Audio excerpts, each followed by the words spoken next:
大家好，欢迎来到看大陆节目，我是美玲。今天我们来一起关注一下缅甸大地震以及中共的豆腐渣工程。3月28号，缅甸发生7.9级大地震，波及到东南亚多个国家以及中国云南等地。我们来一起看几段视频。我世界末日啊！这简直是，我天哪！哇，又倒了一栋边上，哇！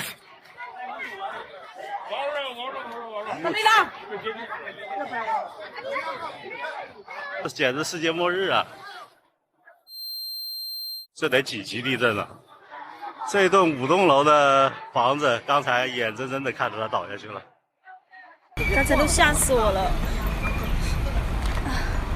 地震的那一刹那，所有的珠宝全部都不要了，赶紧跑，往外跑，然后跑到哪里都是高楼，多宝那边跑到哪里都是高楼，上面还有东西坠落，很大声很响，正在我头顶正上方。当时我就想，要是掉到我头上，我就死定了，吓死我了！昨天我们是一夜未睡啊，一直到今天早上的话都还有余震，所以也不敢睡。我们所有人都是在院子里面打地铺。就是大家看啊，这是曼德勒地震之后的一个情况啊，早上。缅甸地震到底有多严重？看看这公路全整成大裂了，全干裂了，总共1000来公里，全是出现这种问题。周边邻国受很大影响。看看这房子，这是周边邻国泰国的房子变成这样子，还有这市场也是邻国的市场正常。这就是长城酒店，长城最惨了一个了，下面不知道塌了多少人。这个严重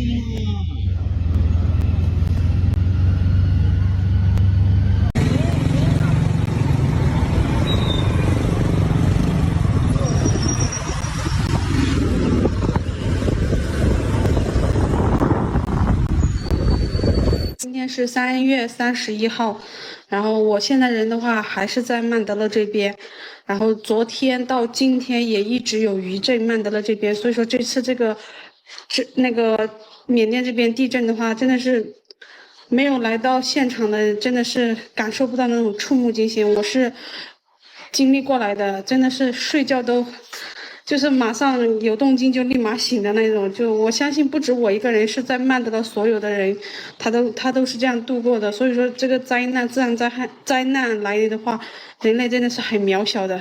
现在就是把命保护好。现在中国人在曼德勒这边遇难的还是比较多的，难民特别的多，超乎想象。所以说大家暂时先不要回来吧。觉得人呢，在这种的大灾难面前，真的是很渺小。就一路从这个瓦城曼德勒就开车去这个郊区避难，然后呢，你在这个开车过去的过程中啊，就你知道所有人的状态是什么样子的，就是一开始你看到那个房子塌，对不对？就是塌了，然后大家都会哇，天哪，就会这样子感叹，但是实在是太多了，你知道吗？就是到后面所有人都不说话了，就是你开过去大概开了1个多小时，到后面所有人都车里面就死一般的寂静，就已经都沉默了，就很恐怖。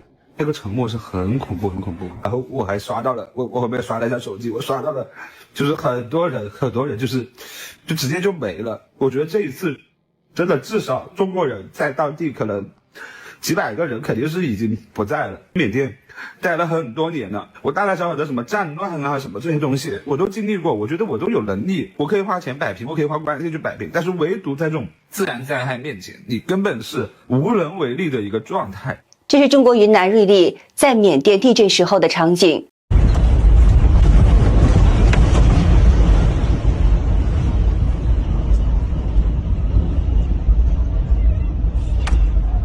这是瑞丽在地震后的场景。哇，瞬间夷为平地，我的天！还好不是往上的给，往上下来有个手吓死了。这是3月31号，中国网友在缅甸地震现场直播时的惊险的画面。对啊，就我们住的房子啊。你看，现在缝丝越来越大了，余震还有，又有了。有网友说，无论世界哪里地震，倒塌的都是中共国的豆腐渣房子。这话说的一点都不假。日前，关于缅甸地震、泰国高楼倒塌的视频在网上热传。在距离缅甸震中实皆是1000多公里以外的泰国曼谷，一栋封顶的在建高樓卻迅速崩塌，變成一片廢墟。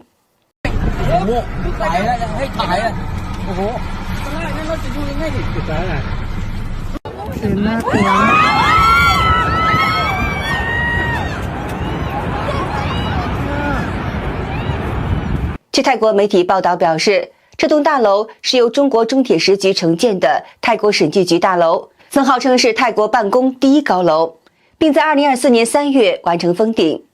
那麼對比鮮明的是，就在距離坍塌大樓不遠的地方，地處曼谷市中心的一棟荒廢將近30年的49層爛尾樓，卻在地震中屹立不倒，讓當地民眾都十分的震驚。而這也揭開了中國一帶一路豆腐渣的黑幕。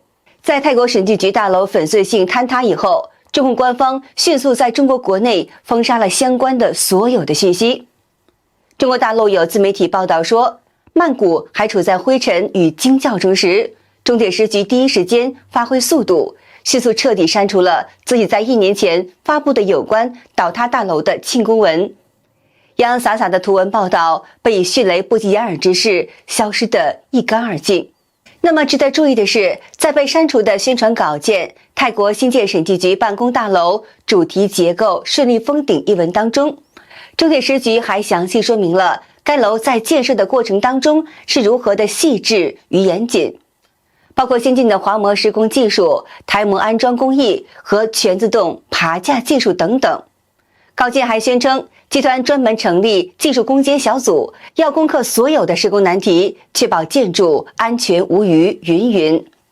但現實呢，可就是這麼打臉。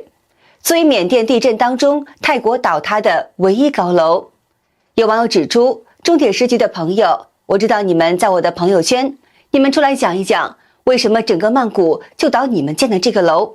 不要把豆腐渣建到海外可以嗎？多丟人呢！中鐵時局這次可是真的火了。據悉，中鐵時局泰國分公司和意大利泰國開發公司共同承建了泰國審計署大樓。隨着這棟大樓的倒塌，人們開始扒出相關的消息。中鐵時局的母公司是中國中鐵，它也是中共“一帶一路”計劃執行的要訣。而被中共十分看好的一帶一路，在被指輸出豆腐渣工程的同時呢，也在向沿線的國家輸出腐敗。但是呢，這一次確實是踢到了鐵板了。據泰國媒體報道披露，地震以後不久，有4名中國男子趁亂到倒塌大樓裡挖出盜取了32份文件，結果被泰國當局抓捕。有網友懷疑說，這可能是中鐵時局想要銷毀其違法違規的證據。4月1號，泰國總理貝東塔在內閣會議以後，下令相關的單位對所有的中鐵時局參與的政府工程都要進行調查，以及檢查建材是否合格。3月31號，據泰國媒體《泰國詢問報》報道，泰國商務部將調查方向指向中鐵時局在泰國的分公司是否屬於違法的經營。泰國商務部部長納里普塔潘說，如果發現中鐵時局在泰分公司確實屬於違法的經營，將會重罰，甚至會將當事人判刑。中鐵時局顯然是慌了。根據報道呢，泰國鐵路調查組與執法機構到中鐵時局泰國分公司總部，發現辦公室已經關閉了，並且是空無一人。他們撥打公司註冊的固定電話與手機都顯示無法接通。泰國當局在公布的初步調查結果中指出，在倒塌大樓的建築材料當中，發現至少有2種鋼材質量不達標，其中一種鋼材就來自於當地一家2024年被關閉的中資工廠。有網友發文說，泰國群組傳的泰國人正在試驗鋼筋，一折就斷掉，中國製造鋼鐵真的是爛透了。有網友發帖說，在緬甸地震中，遠在100公里的曼谷倒塌的建築當中所使用的鋼筋，那就是中國產的劣質鋼材。下面是倒塌大樓中的中國產的劣質鋼筋的圖片。有海外網友驚呼，做了一輩子建築，沒見過這種特質的鋼筋，妖獸喲，是無良設計還是無良建設？也有人指出，外表钢筋外形，内部只有一根细钢筋。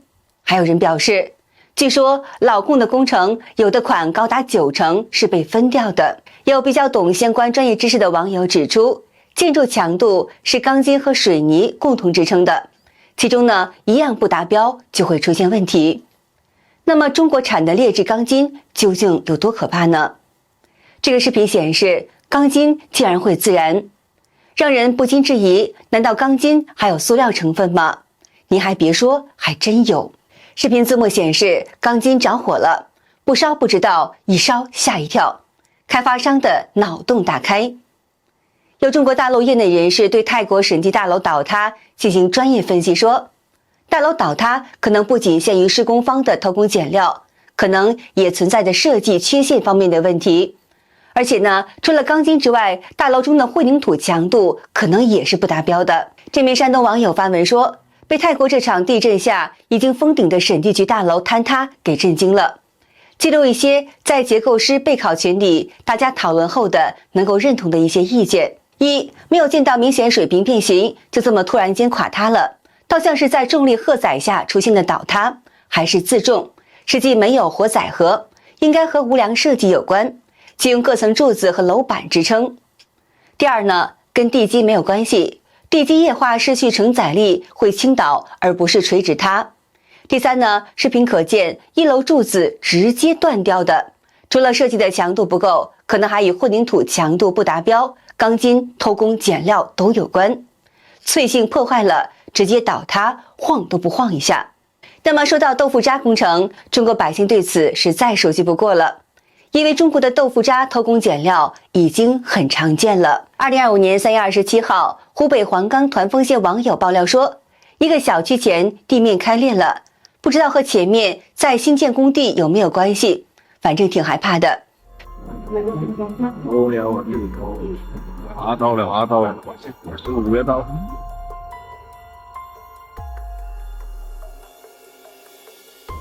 从视频中我们可以听到轰隆隆的声音。这全部都塌了。加班。